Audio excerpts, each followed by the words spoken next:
Just in case you missed it, it's the top 5 sports talkers of the day. Yada. It's time for Dan Barrero's Top 5 at 5. Man, oh man, I got one. I got a whopper right off hot off the presses, one could say. Should we save it? Let's save it. Let's build up to it. Really? Yes. Julius Randle related. Oh, I feel like Julius you can't mess with people's feelings about Julius Randle right now. And trade related. You can't mess hot with people's off the feelings. griddle, ladies and gentlemen. Yeah, let's hold on. Let's milk it. Let's play up to it or work up to people's it. feelings. Well, sorry, but we'll do it because it's your show. Yeah, that's what we try to do. We are going to start Wolves in the top 5 at 5. Oh, well then maybe. Yeah. Well, we can sandwich it. We can bookend them. Yeah, we'll bookend it. Okay. You follow the NBA for a really long time. Too long. You know that when... Although I followed the NHL first, although Fallness won't believe it. They'll never believe that. No. When DeAndre Hunter gets on a heater... Yes, it was... You know it's hard to stop, right? Who's the big Sacramento scorer? Fox? De'Aaron Fox? De'Aaron Fox, who's apparently available. Is he? Yeah, apparently the Kings are going to because they're going to blow it up. Yeah. I love De'Aaron Fox, too. I just love him. He can get on a heater. There's no question about that. And last night, Hunter looked like De'Aaron Fox on a heater. He scored 35 points. That's a career high. Timberwolves. Well, it wasn't their fault. You heard what Ant said. They're random. They're random, and there's no go-to guy. So how do you know he's capable of going for 35? If they'd have known, they would have guarded him. They would have guarded him. There was a couple possessions. I don't know who Ant was guarding. Very perverse logic, but Ant just got cooked immediately. Like crossover dribble, and then everybody's spinning. Rudy's all over the place. They did win. How about Rudy almost getting hit in the head? I know. By a piece of scoreboard with the Jumbotron bit. That's unbelievable. Yeah.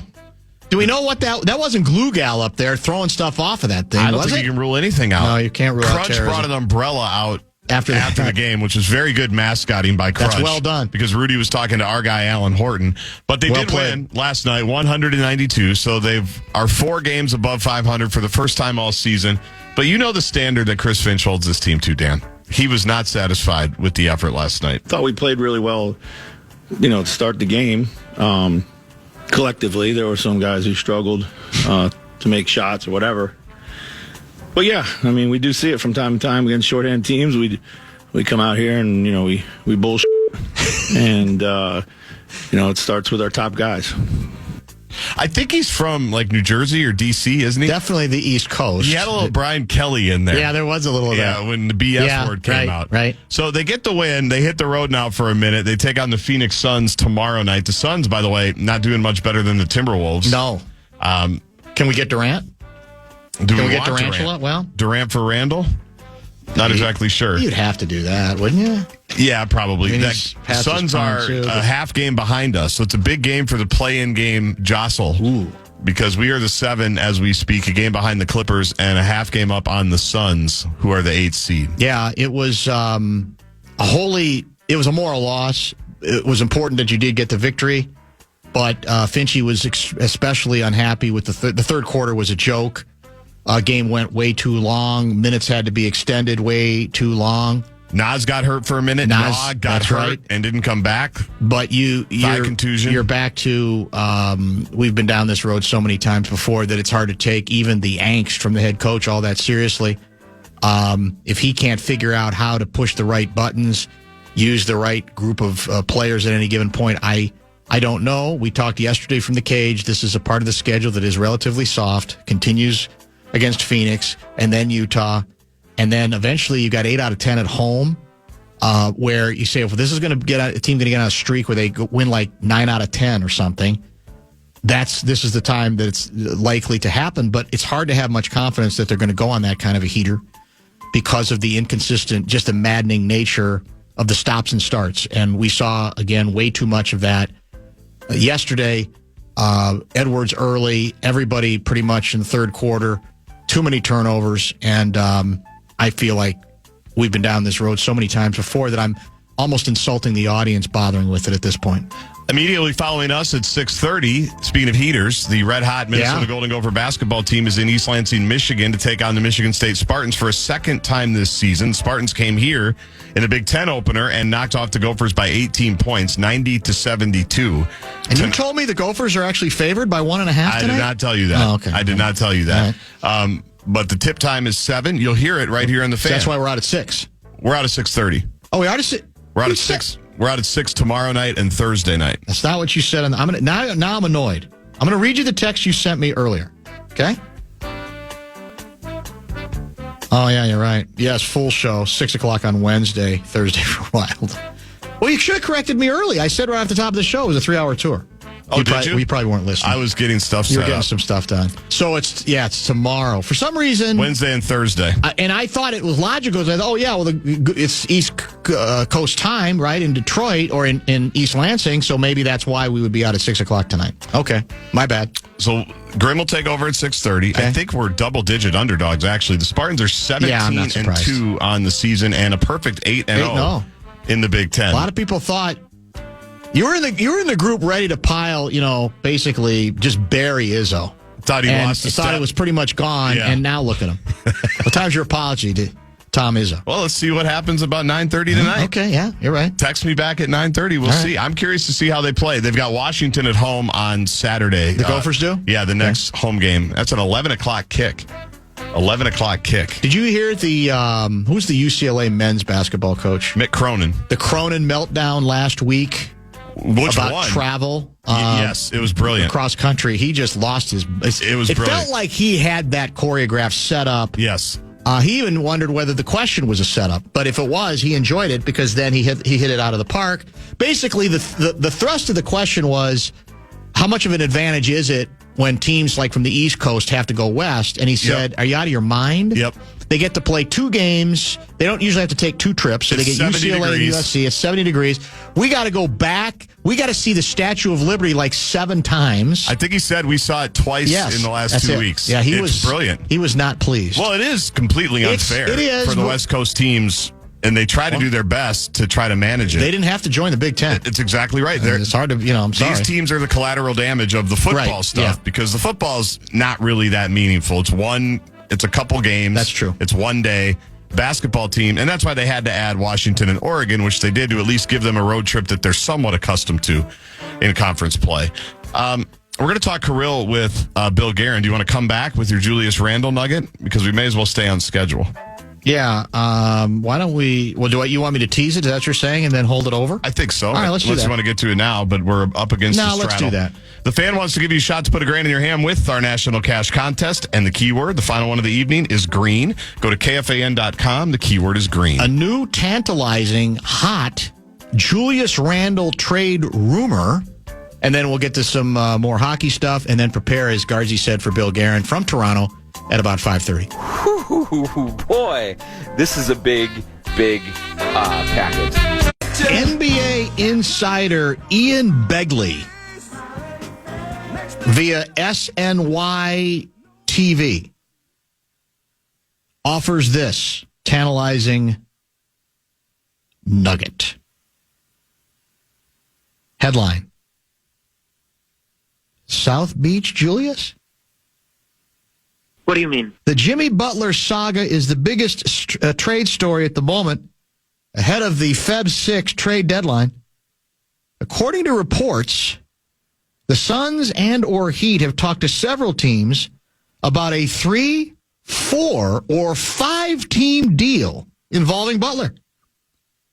Keep an eye on Minnesota in a Butler deal. In the offseason, the Heat were one of the teams that expressed interest in trading for Julius Randle, per SNY sources. Makes sense. Randle has remained on the Heat's radar during the Butler saga, sources say. Here's where he backpedals a little. I don't know if there are any active trade talks between Minnesota and Miami, but the two teams have been in touch on Butler trades. As we all know, the Suns want to acquire Butler, but the deal is complicated by Bradley Beal's no-trade clause. All right, maybe I oversold it a little bit, but...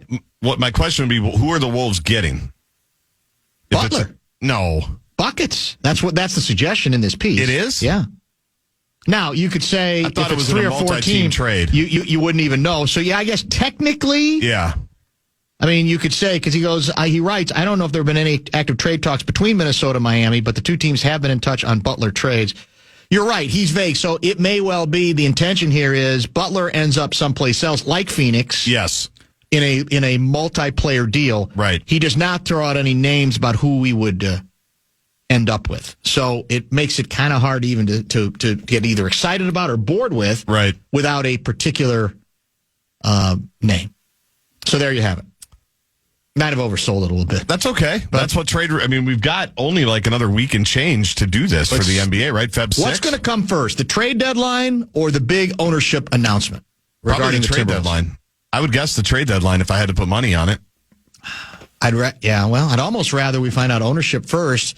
Maybe then ownership, whoever wins, knocks on rat-a-tat-tats on Conley's door and says, "Come on, let's get something going. Let's do something here." Well, we know if it's A-Rod and Laurie, they're not going to let him just sit. No, they won't. are aggressive. They will make moves to make moves. Yeah. Glenn, I think, is a little more willing to just kind of chill. Butler, the question on Butler now, of course, is has he burned every bridge by walking out of practice again, presumably because they told him he wasn't going to start. That's one version of it. And now it's an indefinite suspension. So he had the original suspension was 7 games, wasn't it?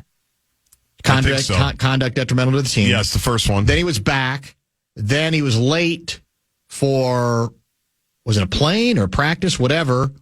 They did a 2-game suspension, and then they turned it into an indefinite suspension when he was about to come back, when he allegedly walked out of practice. And that's kind of where we are now, indefinite. So they said at least 5 games because I think that does get them to pass the trade deadline, perhaps. The trade deadline. But at least 5 games. Well, what's interesting again now is the NBA values talent. Even talent that elsewhere people have given up on, or he's viewed as a cancer, or he's viewed as disruptive. You know it and I know it. A team can convince itself that we can we're desperate enough and we can make something. He'll be happier here than he was someplace else. I don't know if there are any of those teams left. I mean, like I said, well, I shouldn't even say that. There's some teams left, I think, willing to take a chance, but not give up anything.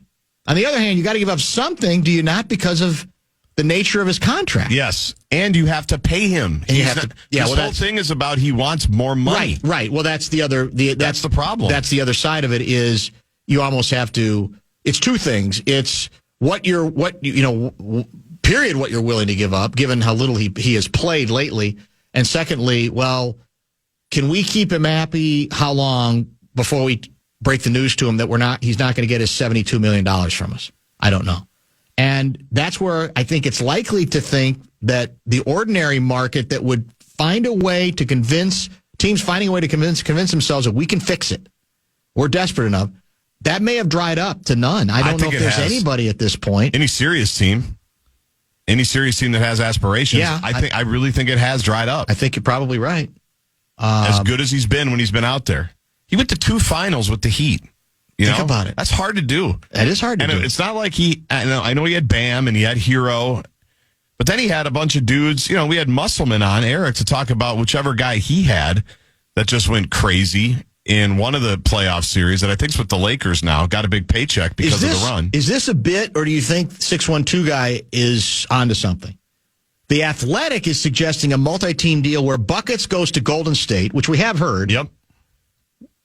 Randle goes to Miami, and Wiggins comes back to Minnesota. Oh, my God. I'd rather have Randle than Wiggins. What are we doing? Wiggins is done, isn't he? He's largely good guy. He's been through a lot. I get all of that. Yep, nice kid, but no. What are we doing? No, now suddenly I appreciate Randle more than I ever thought I would. I'd extend him. My options are bring back Wiggins. I might spoon with him if that's your option. I'm not gonna.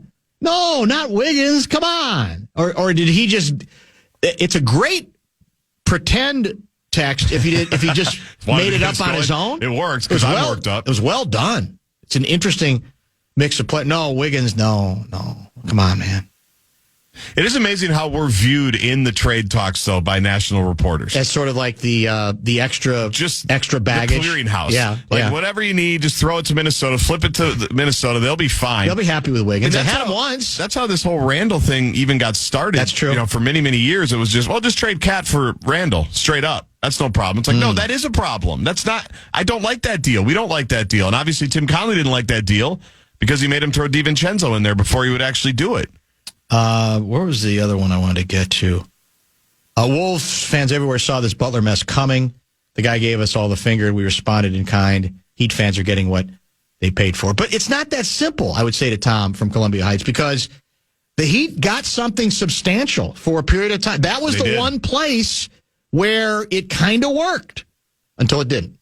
And I don't know, again, if that's just about the money, something else going on in his head, if it's too many lattes. I don't know what has happened to Butler, but he's kind of lost the thread of what he was supposed to be all about. And so people like me have been hardcore defenders, and you, to a certain extent, of him over the years.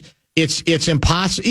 Even as badly as it ended here, there was a piece of me that said, well, some of what he was saying wasn't inaccurate at the time, but we're way past that now. And it's a shame because, again, when I envision the Butler I see in my brain when he's going, I go, God, that'd be great here. Are you kidding me? Add him to the mix. Another wing player like that on top of everything else you got. You can live without Randle, but that guy only exists in my imagination at this point. And leaving aside the controversy and whether he's going to be in another drama every 15 minutes is his health or how he perceives his health. He plays in every other game, right? He's playing half the time now. Didn't even play in the playoffs last year. How many games Julius Randle missed? I don't think any, or very few. Yeah, I don't. At this point, maybe one or two. So again, if I could bottle and bring back the Jimmy Butler at his best and playing, 85% of the time, of course I would do that. But that's just in my mind. That player no longer, unfortunately, exists. So let's do this. Let's pause here.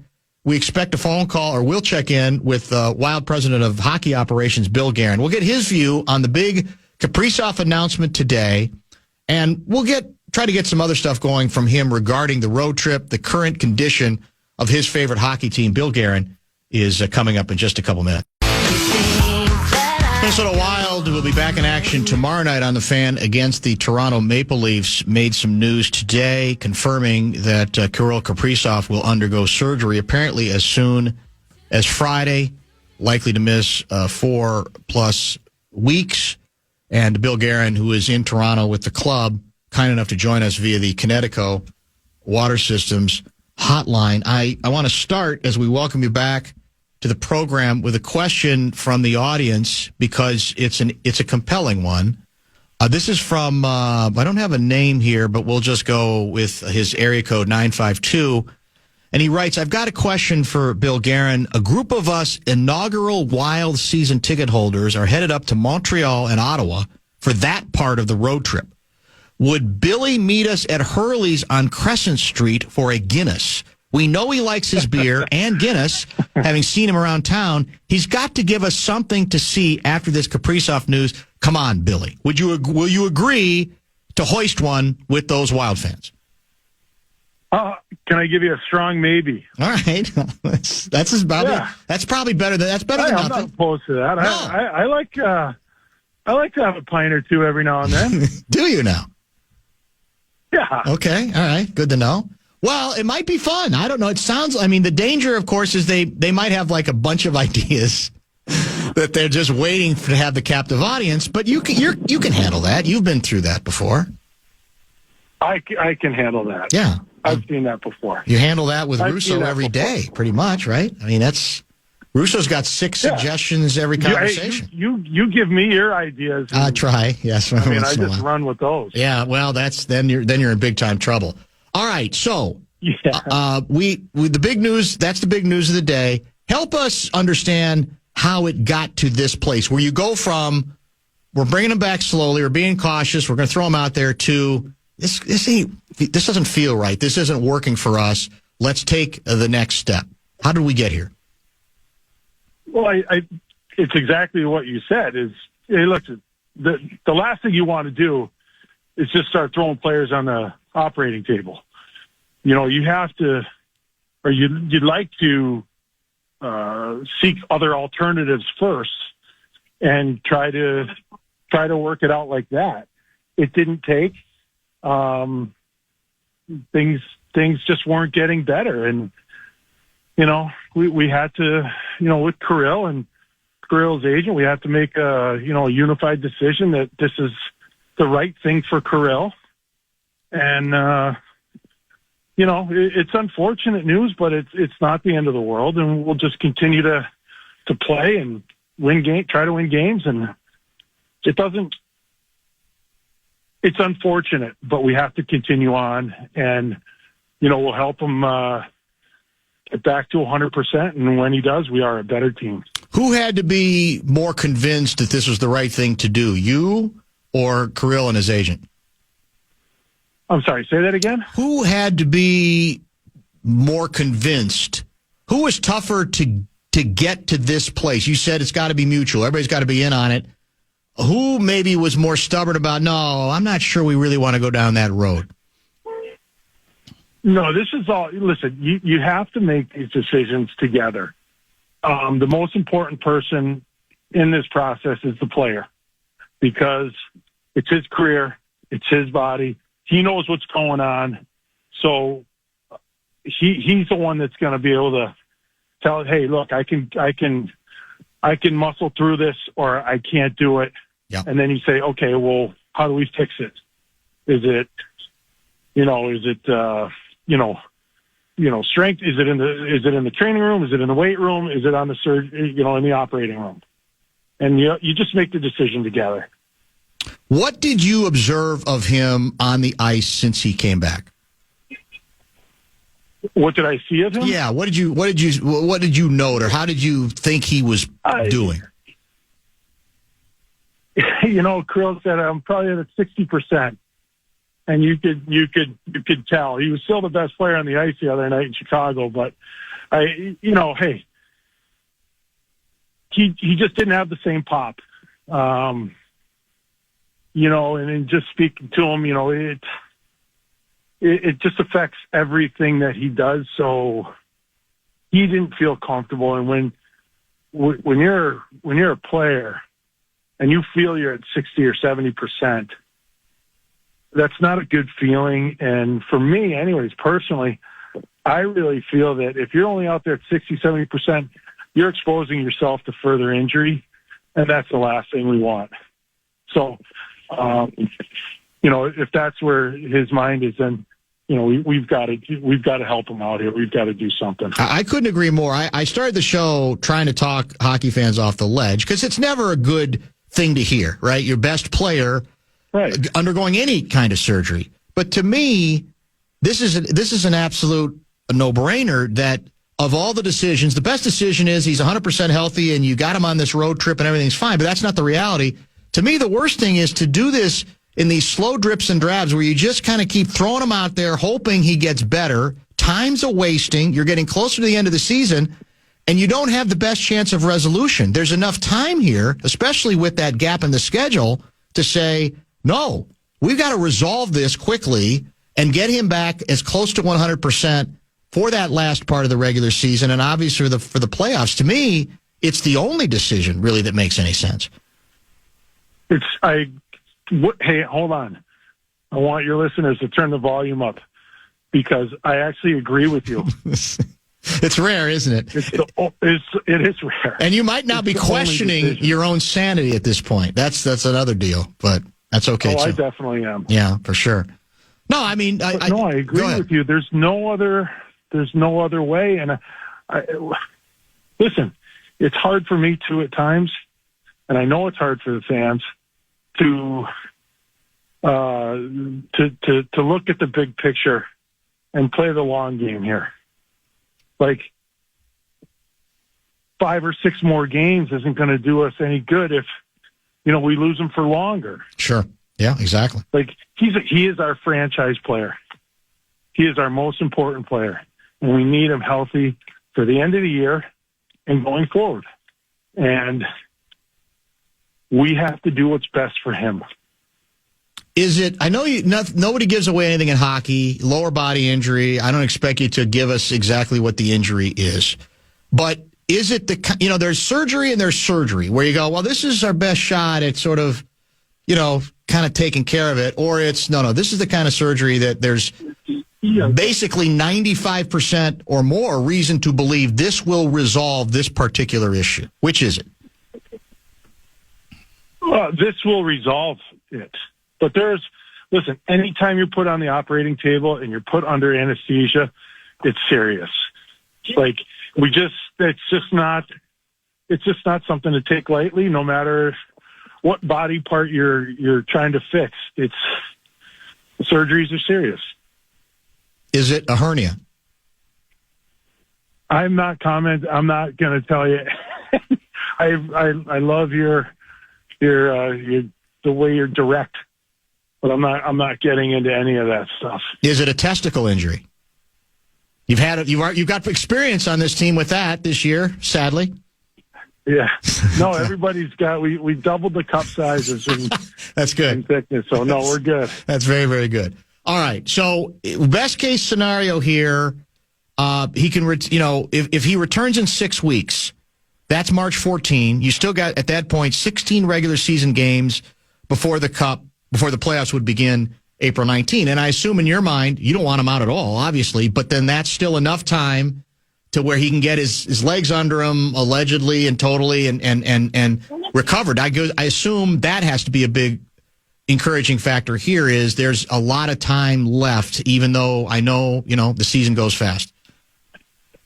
Yeah. I mean, yeah, there's time. Like that's the thing. And the 2-week gap here for the Four Nations tournament is a silver lining. And, look, we'll do what we have to do. These surgeries can get complicated as well. And sometimes, you come out from anesthesia and they say, hey, look, it's a little longer or it's a little shorter or whatever. So we're just going to go through the process and see where we come out at the end of it. And then just start getting them back to health. Is this, again, I know I'm probing, but I'm going to try. Is this an old injury? I think part of what scares fans always is. Don't even try. Well, no, they go, was this a chronic? Is this something chronic? This isn't chronic. I'm not telling you. I'm not telling you. Well, that's going to make people are going to think it is something chronic that goes back to a previous injury then. People can think whatever they want. I'm just not telling you. I'm going to say, okay. You don't sound worried. I mean, but I assume you're always going to be worried because it's your best player. But you sound like you feel fairly good that this is the right decision at this moment. I worry about all my players. Yeah, right. I do. And I'll tell you what, my wife and kids, when they stub their toe or slam their finger in a drawer at home, I yell at them. And they're like, Dad, why are you yelling at me? I said, I'm not yelling at you. I'm talking loud. Because I love you and I hate to see you get hurt. And that's the way I feel about the players too. I hate to see them get hurt. I hate to see them be injured.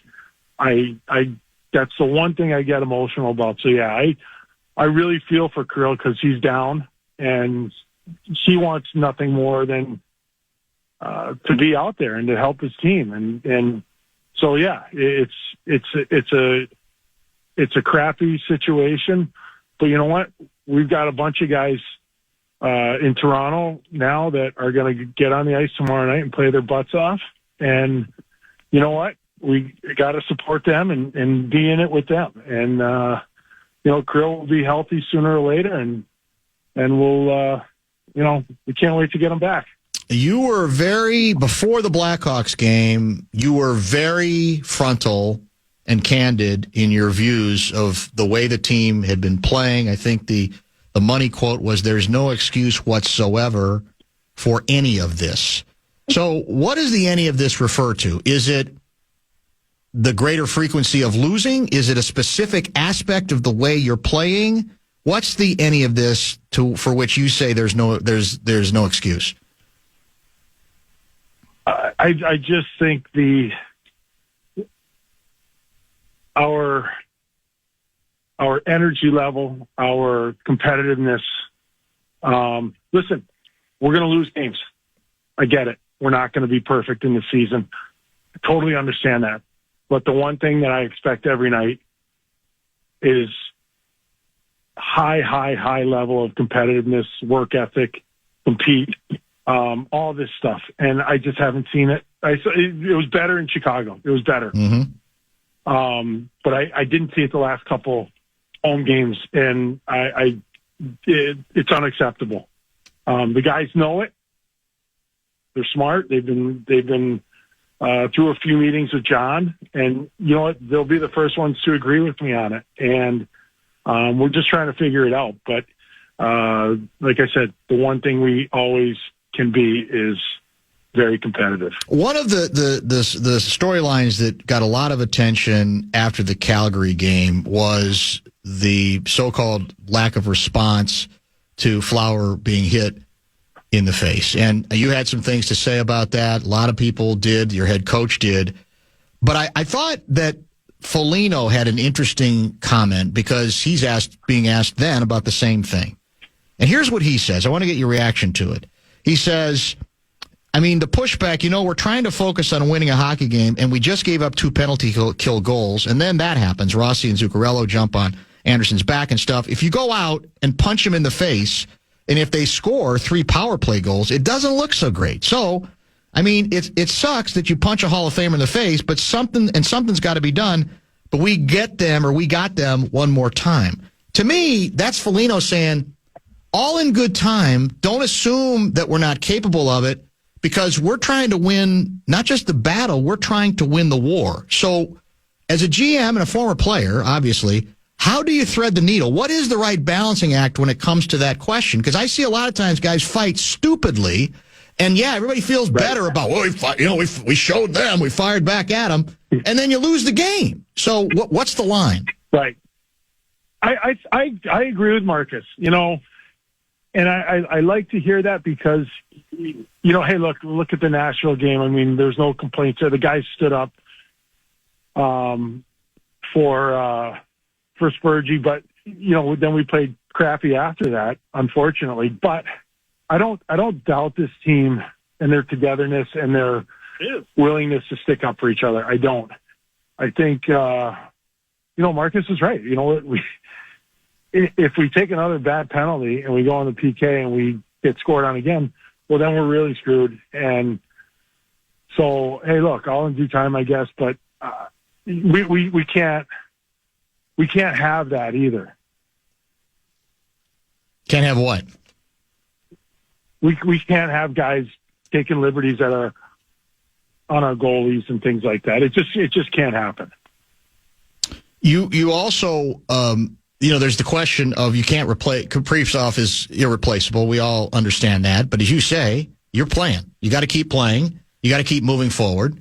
You got to send the right message. And you got to get production out of other people. Maybe it's not one guy, but it might be several. And one of the names that's come up is Ogren. And again, I don't know if this was in a group session or separately with Russo. You had some interesting things to say about him, a belief that you'd like to see a little less robot out of him and a little bit more freedom. What do you mean? Yeah, I mean, exactly what I said. Like play. Don't worry so much. Like, I think, with a lot of young kids that care, like he does, like you become, it's paralysis by analysis, right? And you think of where am I? What do I have to do? What about just go and play hard. You know what? Move your feet, finish your hits, get your shots, just play hockey. And that's one thing I would. At the beginning of the year, he's a little robotic, and he's a little like that still, but I think that's part of his being a responsible player as well. But you kind of gotta, I don't know, just go out and be a little looser and play.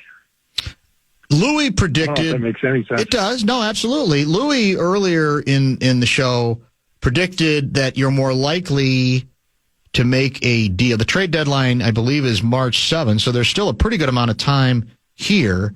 But my understanding is, you know this, you could speak to this obviously a lot better than I, is that the team would not be able to use Kaprizov's $9 million cap hit to make a move or moves before the deadline because he's expected to return well before the playoffs. So does anything change? Do you have any more or less flexibility?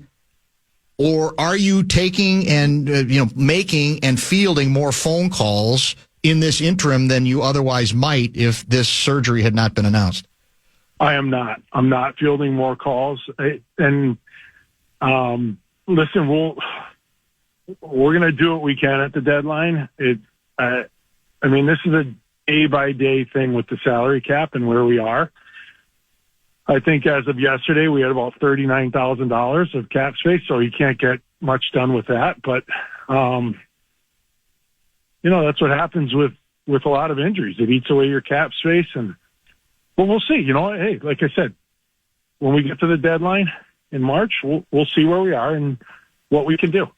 Are you worried at all? I mean, the number one story through most of this season has been Gustafsson, and really to a large extent the defense in front of him. He's backpedaled a little bit. He's regressed just a bit. There are ups and downs for everybody, including quarterbacks in football, including goaltenders in hockey, starting pitchers in baseball. Do you have any concern about what you've seen more recently from Gustafsson? And if you do, what specifically do you think might have changed with him? You know what? I just want to see him get back to being aggressive. I think he's second guessing himself a little bit, and when you do that as a goalie, it rarely turns out well. I don't love where his game is right now, but I'm not deeply concerned where, I'm not that concerned. Mm-hmm. He'll get it back. I know he will. We just would like to see that sooner than later. If you are ranking both as a player and as in management too, but maybe more as a player, your favorite cities to visit, where does the current location, you're in Toronto now, where does that rank? Toronto's nice. I mean, it's a nice city. To me, I guess probably right in the middle. What would be top three for Bill Guerin? Road cities. Top three. Yeah. Top three. New York, Montreal, and Boston. Interesting. Maybe Chicago, too. Chicago's in there, too. I love Chicago. But, yeah, Montreal, New York City, Madison Square Garden, the Forum, Boston Garden. Good history, all three. Yeah, it's hard to argue with any of those. It's interesting, New York. Is that why New York at the top of the list? I love New York. It's a great city. Just love visiting, yeah. Yeah. Good hockey. And you know what? Madison Square Garden's a phenomenal arena. The energy, that's it to me. Passion, energy, that's you get that in those places. Well, Louis has told me many times, about Montreal, that just the level of, especially in the heyday days, just the level of coverage was just absurd, and obviously in more than one language. That's what hit him there. It was just like on a completely different level in Montreal. The coverage is incredible, but to me, it's more about the it's important. Yeah, right. It's important.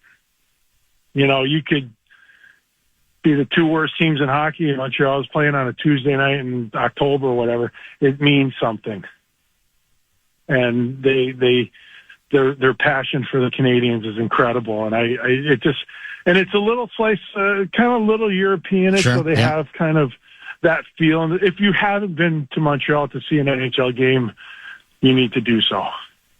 The only time I've been to Montreal, believe it or not, was to rent a car to drive to Lake Placid a year that the Frozen Four was in Lake Placid. So everybody raves. I've not really actually gotten to know that town. Everybody raves about it. So I'm going to Hey, you call yourself a sports guy. It's We sad, should even isn't talk hockey again on your show until you get to Montreal. Well, I was going to Lake Placid for hockey, for college hockey. I mean, this was back in the days college hockey, yeah. That's true. College hockey. It's college hockey. That's a good point. By the way, Louis on this trip. You may know that. Oh, you guys probably already have plans as far as you probably have plans tonight. Are you going to have dinner with Louis tonight?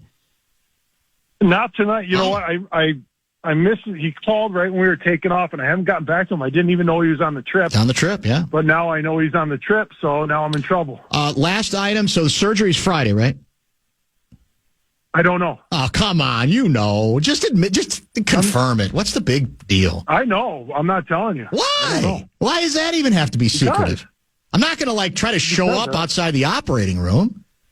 Although Russo might actually. Russo might. I mean, because he's a reporter, he might get in the. He might try to get in the operating room. He might actually put a mask on and pretend to be. He'll hand the doc the scalpel, right? He might do that. Hey Dan, you know what? I gotta go. I'm sitting here out in the snow. Are you outside? To dinner. Unbelievable. Yeah, I'm outside. I'm trying to find this. What a team player! All right, you keep asking me all these follow-up questions. I gotta go. All right, bye, Guerin. Thank you. Be good. Have a good dinner. Thanks. Have a good dinner.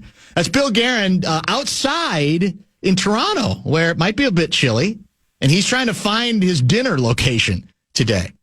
And he wouldn't confirm, obviously, what the injury is. Although he didn't deny hernia as a possibility. Who's to say? But as I said, at the start of the show, I think this is what you got to do. And again, as he points out, sometimes there can be complications. Surgery doesn't always take care of everything. He thinks he's been led to believe it will in this case. And to me, given the amount of time left, it's a far better answer than just putting it off and say, I'm going to throw him out there again and hope that the next game he'll feel, if he's 60% today, maybe a 65%, and then the third game of this road trip, he's 70%. I think that's the dangerous way to do it. And as he points out, and Louis made the same point, it's also the best chance if you're not 100% to maybe you can get further injured, or you compensate with whatever's ailing you by hurting something else, and then you reach a point where the season's gone. So as much as the team needs him on the basis of the way the club has been struggling lately, to me, there are no great decisions, perfect decisions, but I think this is the best of all possible worlds given the circumstance and given the amount of time that if it goes right, you can still have on the back end to have him figure it out and presumably get your team out of what? The first round of the playoffs. Believe. The first round of we want to be able to cover hockey in round two. We want to have discussions. We want to do shows from, we used to do Gate 4. I don't know if we would do that anymore. They always have a place from for the us. X someplace. That's what we want. We want this to build the way it built a year ago, largely for your Minnesota Timberwolves getting all the way to the conference finals. We're not done at 6. If we were, you'd be hearing the Spinners music. We got a full show today, much to my surprise, because I don't read text very closely. So we'll come back with a couple of other items and react to what Bill Guerin had to say and more. Host of the Bad Friends podcast and comedian Andrew Santino is coming to the Pantages Theater in February, and tickets for his newly added February 21st, 9:30 p.m. show are on sale now. Full details, head over to KFAN.com. Make the keyword calendar.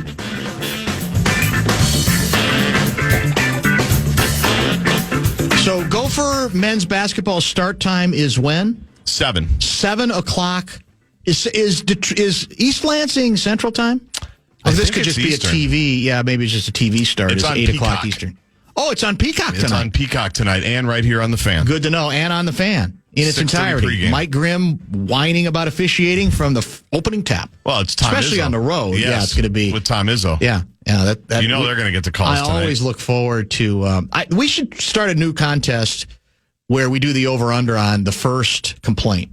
Like how many minutes, how many seconds. Because I think I mentioned to you, whoever game it was a couple of weeks ago, just within the last week or two, it was within literally the first minute of the game. Yes. There were like 5 mutterings about the ticky-tack. That's his favorite, ticky-tack call. Yeah, we did ticky-tack call. And then they're going to even up, and all of a sudden, they called no fouls on Clemson, and all of a sudden, because it was 6-0, now they've called 3 in a row to make it up. We did do one time, I think you were gone, Brett and I did a live listen-in, and we had tickets to give away, and we did like a Will Grimm rip the refs. It's perfect. And you had to get on and say yes or no, and then we would wait. But somebody gave him the heads up. They texted him, so he went on a long thing. Spencer was part of that, Tollickson, about how the officiating had just been tremendous that night. Somebody gave him the heads up that we were doing the game, which bothered me. And so then Grimm goes, Spencer, don't you think that the officiating has just been really tight tonight, really good? And Spencer said, that's funny. Anytime you get Bo Borowski on the crew, you know it's going to be a well-officiated game. Nice of Tollickson to keep in touch. He's moved on. Oh, yeah. I mean, but he can reach out every once. He does kind of text me every once in a while. He texts me all the time. Does he text you too? We text and talk more than people know. Yeah. So what's he up to these days? His big boy job. I mean, he's big time. Is that right? Oh, yeah. He's moved way past this color analysis nonsense. Yeah. I mean, that's a part-time gig, Does he think it's right? beneath him? No, he's just busy. He's just doing well. Yeah. He's got a regular job. He's got a couple of kids. It's outstanding. Good for him. He's living the dream. Tollickson. Kessler's tomorrow. There's going to be a lot to talk about, obviously. But, because the latest today is, all right, wait a minute. We basically, the president or his administration, it seems like they've frozen. There's this new freeze where everything but Medicare and Social Security benefits. Yeah, you really can't do anything frozen right now. But there was a question for a while about Medicaid. There were some states that were already running into some roadblocks. What about food stamps? The list goes on and on and on. There have been a number of firings that have taken place that have been called into question by both a powerful Republican and a Democrat on the Senate side, saying, well, you got to give us notice on these particular dismissals. So it goes on and on. Every day is what's different so far to me about this administration is, once again, every day feels like a month. But what's different this time is it's not a declaration, it's an act that could have more lasting implications. And I know there are a lot of lefties who their undies are in a bunch right now, man, because this is bigger than, over-the-top statements, right? This is policy, potentially, but significant policy changes. And so I know, I'll say respectfully to you hardcore lefties out there, I know you're annoyed right now. I know you're alarmed. I know you're frustrated. I know some of you are outraged. And you know who you should be most angry with? I believe this, with each passing day that goes by since the election, more than ever, you should be angry with yourselves. You should be angry with your party that you couldn't beat this guy a second time, that you created such a gaping opening that he obviously ran through, even with constituencies that he ordinarily could not have. How did you lose? Well, we know how you lost.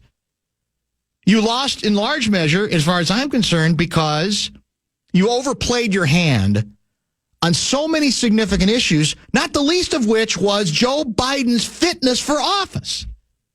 So you can get mad at Trump, you can get mad at the righties, you can get mad at the Republicans, but you should still be mad at your own party's apparatus that basically outed, demonized, and attempted to destroy anybody who did what Dean Phillips did, to say, we got a problem. And now we haven't even talked about this as much as we should. The stories have started to filter out. They may be petering out sooner than I thought they would, but maybe some folks are waiting to write their books. And what are they continuing to show us? They're showing the degree to which Joe Biden was being propped up, protected from stuff, not even told things, having to be guided along, which demonstrates what again? That Dean Phillips was right. And yet the party apparatus, more than anything, accused those individuals of something devious, of almost something un-American. How dare you question his fitness? And behind the scenes, basically every person who worked with him and has privately talked to these various outlets are saying, yeah, it was all true. In fact, it was probably even worse than you realize. That's how you lose. Because you deny, and hammer anybody who suggests otherwise. again, it's almost being unpatriotic and un-American. And then what do? You hand the job. You literally hand the job, anoint a flawed candidate who, by judgment of the Biden administration, was not all that impressive as vice president. The stories were out then. But suddenly, because we got to put somebody in there and we don't even want to go, we don't have time to go through a process, we're going to appoint her. We're going to anoint her as being the answer. And suddenly she's going to go from being the person that when it was written about, not all that impressive a run. Maybe her time has come and gone to, oh, no, she's the one. She has to be the one. Anointed to the position. That's how you open the door to Donald J. Trump getting reelected, and that's how you open the door to the possibility that what's happening now is happening now, which is dogs and cats living together, right? And who was it? It was one of the Dems, or one of the Republicans. Can't remember which one. I just saw the quote like 15 minutes ago saying, well, this is what he ran on. Yeah, we're gonna upset the status quo even more than we did 4 years ago. This isn't my defense of it. This is saying the anger and the frustration is misplaced. The Democratic Party still hasn't answered for all of its stupendous blunders. I'll give you another one. And you could say this isn't Democratic or Republican, but it kind of is. And this story has just broken within the last 4 or 5 days. Another federal agency, I think in this case it might be the CIA, is now concluding, based on the same evidence we've had all along, that it is more likely than not that COVID-19 started in a lab in China. Now, admittedly, this is being released by a member of the new Trump administration, but authorities within that that agency says, we'll know what we have concluded. This new conclusion was in place when Joe Biden was still the president of the United States. It's not on any new evidence, but it's taking a fresh look at the evidence that might be there. Doesn't mean it's conclusive that COVID-19 started in a lab, but guess what? Once upon a time, if you even dared to open your mouth to suggest the possibility that it might have started in a lab, what were you? You were racist. You were a catastrophist. You're making stuff up, doing harm to Chinese people. When anybody who brought it up was saying, well, this isn't about the Chinese as a people. This is about the Chinese government and the possibility that this took place. And I remember saying then what I still believe. I have no idea. Had no idea then. I still have no idea. Well, is it likely that that's the case? Not the point. The point is there always should have been the possibility to have this discussion without it being drowned out as how dare you. That's dangerous talk. Shut up. You should not be saying that out loud.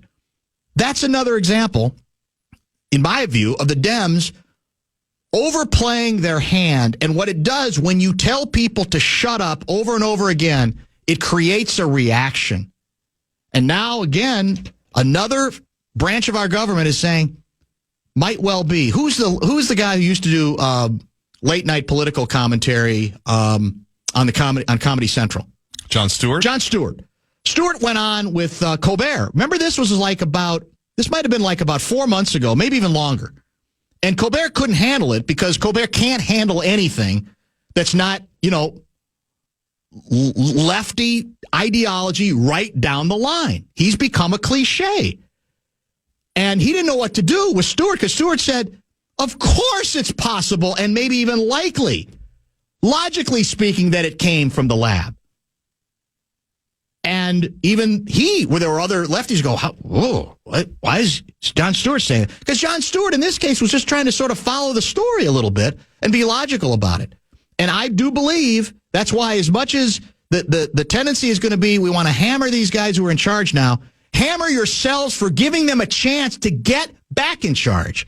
That's what you should be spending more of your time on, because what should be truly embarrassing is that you opened the door through a number of acts we've just discussed to make it even possible that Donald J. Trump is in charge of the United States of America right now. Let's pause. We'll come back, wrap up the program. That is indeed next. Just announced, comedy sensation Daniel Tosh bringing his hilarious stand-up show to the Twin Cities. Don't miss your chance to see him live on June 19th at the State Theater, and tickets go on sale this Friday at 10 a.m. Get the full details at KFAN.com, keyword calendar. Show wrap brought to you by American Pressure, commercial-grade pressure washer since 1975. It's the bumper-to-bumper show wrap. Furthermore, you denied for at least 2 years, maybe longer, that there was a problem at the border. You pretended it didn't exist, or that anybody who brought it up had to be xenophobic, until we got closer to the election and said, well, yeah, there's actually probably some stuff that we should do. And then it was, well, the excuse is we got a deal, but then the Republicans wouldn't allow us to do it. Even Anderson Cooper said you could have gotten to it a lot sooner, and you could have even done it with the presidential side, the executive branch alone. It's the same. It's overplaying your hand. And then there is an overreaction on the other side. And it is 100%, we're going to see it, a scary overreaction as far as I'm concerned. I'm not here to endorse probably 82% of it. Although, as you said on Enough Said, I'm going to keep an open mind. You got to give it a shot here to play out, even if the early signs are a little bit, basically, like I said, dogs and cats living together with no discrimination. We're just going to blow everything up. But those are the sorts of things, you go so far down that road, people start saying, wait a minute now. The numbers are dramatically higher at the border. There has to be a better way to deal with this than to pretend it's not happening, and then to tell me if I am interested in it, well, you must hate foreigners. You must hate people you must be threatened by people coming from other countries. It insults people who I think have a more rational view on this sort of thing. We talked about the border issues for several years. In fact, quoting often ex-Obama administration officials who are saying, those numbers aren't sustainable. You're going to have to do something. All of that stuff, it's on you, because you overplayed your hand, I think, on so many issues. And congratulations. This is the mess that we now find ourselves in, and that we end up in. I thought we were done at 6. Turns out we weren't. But we will be done by 6:30. And that means not fan and a man in the air, but a showdown. Who knew? As the Gophers sat 0-6 in the Big Ten, that a couple weeks later, we would look at Gophers-Michigan State rematch. Gopher Nation. As a showdown game in the Big Ten Men's Basketball Conference. The Gophers obviously have won 3 in a row. Gaardsy was there for the most recent court storming. This game is on the road. I don't think Michigan State will storm the court if they beat the Gophers, but we'll see what happens. Who's to say? See how the game goes. You mentioned Michigan State has not yet lost in the Big Ten, correct? They're 8-0. Ranked 7. Well, this would be, how many ranked teams have we knocked off? 2? 2. 2. 20 and 15 at the time. When's the last time we've knocked off on the road a team, especially Big Ten team, ranked as high as number 5? Any idea? Would that have ever happened under Richard Pitino? Pitino, I don't think so. He beat a top 5 team at home, I know. Yeah. He beat Michigan at home, and they were like 3. Yeah, this would be the truly signature victory at this point, after winning the last 3, including the last one against number 15, the number 15 Oregon Ducks. But that's what's coming up at 6:30, and we'll review all of it tomorrow. You won't, because you got Golden Gopher women's basketball. You're living good, man. You got you're basically off the rest of the week. Yeah. Heading to 75 degrees in the West Coast. You heard Mick Cronin. It's a tough road trip. Yeah, it's real tough. Play 2 teams with a combined record of 38. As he said, you don't even have to change hotels. I'm guessing. Well, we are changing hotels. Are you changing hotels? Yes, we're changing hotels. Okay, because who do you have first, UCLA or USC? USC Thursday night. Okay, and they're both. UCLA, you remind me, is ranked number 1 in the country. Yes. USC is ranked 3? 4, I think. 4. Yeah, they're 18-1. So this is a challenge. It's daunting. It's daunting, I'm but looking another forward to great it, opportunity. See these players. Exactly right, and opportunity for a surging Gopher club that's been far more consistent, frankly, than Gopher men, despite this recent surge. Played very well. So you'll be on the way there. So I got Blakemore Friday, maybe? Yes, and Max tomorrow. Max tomorrow and Thursday is the plan? Yes. So Kessler tomorrow. I'm sure we'll talk a lot about the Trump directives and where this might be heading and what's going on at the state capitol. Are we any closer to some sort of compromise? I thought I saw some steam on that today. Well, there has been. Yeah. The language between the two parties has been a lot less combative. Does that mean substantively they're compromising, or does this just mean they're trying to be a little more circumspect of what they say publicly? I don't know, but Kessler might have the answer to that. Also, whether we have found yet the high commissioner, because I think that job is still open. It's been open for a long time. We've had 1 or 2 false starts on that one. I think 1. I think just the one. Just the big one. And reminder, if you're going to listen to the game on the Fan tonight, if you want to watch it, it's on Peacock tonight. I'm talking about the Gophers. What else tomorrow? We're working on a couple of other things as well. But Kessler will be among our guests. Thanks for listening. Thank you so much for watching. And we'll talk to you, or at least I will talk to you tomorrow at 3. Yeah, the next question. This is high-level competitive stuff here.